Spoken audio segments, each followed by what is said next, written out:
नमस्कार दोस्तों, स्वागत है एसके एजुकेशन चैनल में।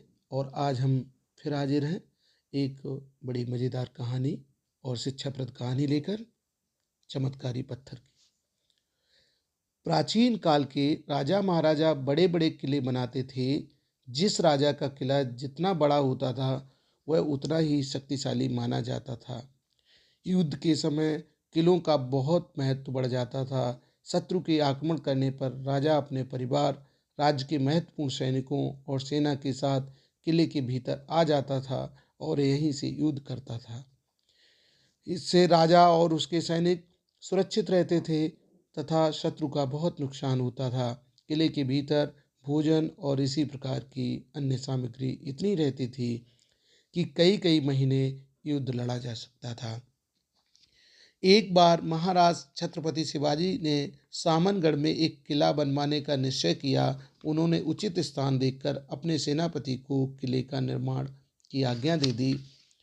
शीघ्र ही किले का निर्माण आरंभ हो गया। शिवाजी महाराज चाहते थे कि किले का निर्माण जल्दी से जल्दी हो, अतः इस कार्य के लिए बहुत बड़ी संख्या में कुशल और अनुभवी कारीगर लगा दिए गए। एक दिन शिवाजी महाराज किले का निर्माण कार्य देखने पहुंचे। काम बड़ी तेजी से चल रहा था। शिवाजी महाराज को देखते ही कारीगर उनकी जय जयकार करने लगे। अपनी प्रशंसा सुनकर शिवाजी महाराज के मन में घमंड पैदा हो गया। वह सोचने लगे कि वह बहुत महान है। उन्होंने हजारों कारीगरों को काम दिया है, इससे कारीगरों के परिवार का पालन पोषण हो रहा है।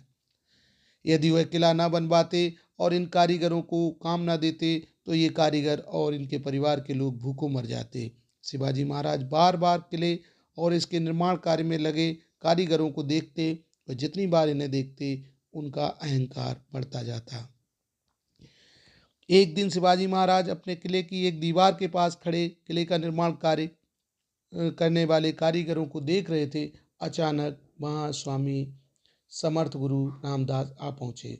स्वामी रामदास शिवाजी महाराज के गुरु थे और बहुत बड़े ज्ञानी पुरुष थे। शिवाजी महाराज ने स्वामी रामदास को देखते ही उन्हें प्रणाम किया और किले के विषय में बताने लगे। शिवाजी ने स्वामी रामदास जी को यह भी बताया कि उन्होंने हजारों कारीगरों को काम दिया है, जिससे उनका भरण पोषण हो रहा है, अन्यथा कारीगर और उनके परिवार के लोग भूखों मर जाते। शिवाजी महाराज की बातें सुनकर स्वामी रामदास जी को बड़ा दुख हुआ। वह जानते थे कि जब व्यक्ति के भीतर अहंकार पैदा हो जाता है तो उसकी प्रगति रुक जाती है और उसका विनाश आरंभ हो जाता है। कितना भी श्रेष्ठ व्यक्ति हो, यदि उसके अंदर अहंकार पैदा हो गया तो उसका विनाश हो जाता है।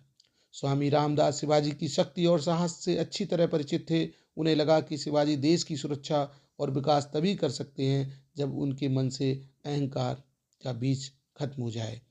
वह इस बारे में सोचने लगे। गुरुदेव, मेरा यह कार्य आपको कैसा लगा? शिवाजी ने अपने गुरु समर्थ रामदास से प्रश्न किया।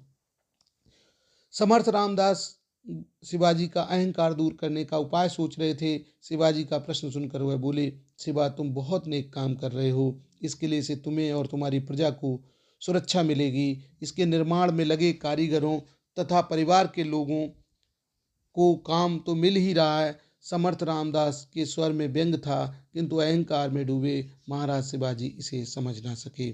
शिवाजी ने समझा कि गुरु रामदास उनकी प्रशंसा कर रहे हैं, इससे उनका अहंकार और बढ़ गया। वह और बढ़ चढ़ कर अपनी प्रशंसा करने लगे। शिवा, मैं तुम्हारा यह किला देखना चाहता हूँ। समर्थ रामदास मुस्कुराते हुए बोले। अहंकार में डूबे शिवाजी महाराज अपने गुरु की मुस्कुराहट का रहस्य भी नहीं समझ सके और उन्हें किला दिखाने के लिए चल पड़े। शिवाजी महाराज ने अपने गुरु को पूरा किला दिखाया और अंत में मुख्य मार्ग पर आप गए। यहाँ एक विशाल पत्थर जमीन में आधा धंसा हुआ पड़ा था। शिवा, यह पत्थर मार्ग में बाधा उत्पन्न कर रहा है, इसे तुमने क्यों नहीं हटवाया? समर्थ गुरु रामदास ने प्रश्न किया। गुरुदेव, पत्थर बहुत भारी है और जमीन के भीतर धंसा हुआ है, अतः इसे निकालने में बड़ी कठिनाई होगी। मैं इसे बाद में निकलवा दूंगा, शिवाजी ने उत्तर दिया। नहीं शिवा, इस पत्थर को अभी निकलवाओ। मैंने तुम्हें शिक्षा दी थी, कोई भी काम कभी टालना नहीं चाहिए। इस पत्थर को अभी निकलवाओ, ये मेरी आज्ञा है, समर्थ गुरु रामदास गंभीर स्वर में बोले। शिवाजी महाराज गुरु का बड़ा सम्मान करते थे। वह उनकी आज्ञा टाल नहीं सकते थे। उन्होंने तुरंत हट्टे कट्टे दो श्रमिकों को बुलाया और पत्थर तोड़ने की आज्ञा दी। शिवाजी की आज्ञा से शीघ्र ही पत्थर तोड़ने का कार्य आरंभ हो गया। पत्थर तोड़ने से बड़ी तेज आवाज हो रही थी। अतः समर्थ गुरु रामदास और शिवाजी महाराज दोनों किले की एक ऊंची दीवार पर आ गए और टूटते हुए पत्थर को देखने लगे। शिवाजी महाराज अभी भी यही समझ नहीं पा रहे थे कि गुरु रामदास ने पत्थर तोड़ने की आज्ञा क्यों दी है। अचानक कटोरे के आकार के एक पत्थर के टुकड़े में पानी भरा हुआ दिखाई पड़ा। इस पानी के मध्य में एक मेढक बैठा था। ये पत्थर विशाल पत्थर को तोड़ने से अभी अभी टूटकर अलग हुआ था। शिवाजी ने पत्थर से भरे हुए पानी और मेढक को देखा तो चकित रह गए। मेढक बड़ी शान के साथ पानी में उछल कूद कर रहा था और कभी कभी निकट खड़े समर्थ रामदास और शिवाजी महाराज को देख रहा था। शिवाजी महाराज समझ गए, ईश्वर ने जिसे जन्म दिया है उसके भरण पोषण की व्यवस्था भी की है। शिवाजी को अपनी भूल का अनुभव हुआ। वह अहंकार के बस में होकर ये भूल गए थे कि वह एक साधारण मानव है, ईश्वर महान है। ईश्वर ने जिस प्रकार उनके जीने की व्यवस्था की है उसी प्रकार सभी जीवों के जीने की व्यवस्था ईश्वर ने की है। शिवाजी महाराज को यह भी लगा कि उन्होंने अहंकार के कारण अपने गुरु रामदास से भी अहंकार भरी बातें की हैं।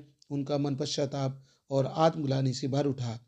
शिवाजी महाराज की आंखों में पश्चाताप के आंसू बह निकले। वह जमीन पर बैठ गए और दोनों हाथ जोड़कर गुरु रामदास से क्षमा याचना करने लगे। समर्थ गुरु रामदास ने शिवाजी को उठाया और गले से लगा लिया। वे बड़ी देर तक शिवाजी की पीठ पर हाथ फेरते रहे और बोले, शिवा, तुमने शीघ्र ही अपने अहंकार को पहचान लिया, अन्यथा तुम्हें इसकी इसकी बहुत बड़ी कीमत चुकानी पड़ती। इतना कहकर समर्थ गुरु रामदास वापस लौट गए। शिवाजी महाराज को एक नई दिशा मिल गई। उन्होंने यह निश्चय किया कि वह भविष्य में कभी भी अहंकार को अपने निकट नहीं आने देंगे और दीन दुखियों की सेवा करेंगे। तो ऐसे थे समर्थ गुरु रामदास और उनके शिष्य महान योद्धा मराठा साम्राज्य के संस्थापक शिवाजी महाराज। कैसी लगी ये कहानी हमें बताइए।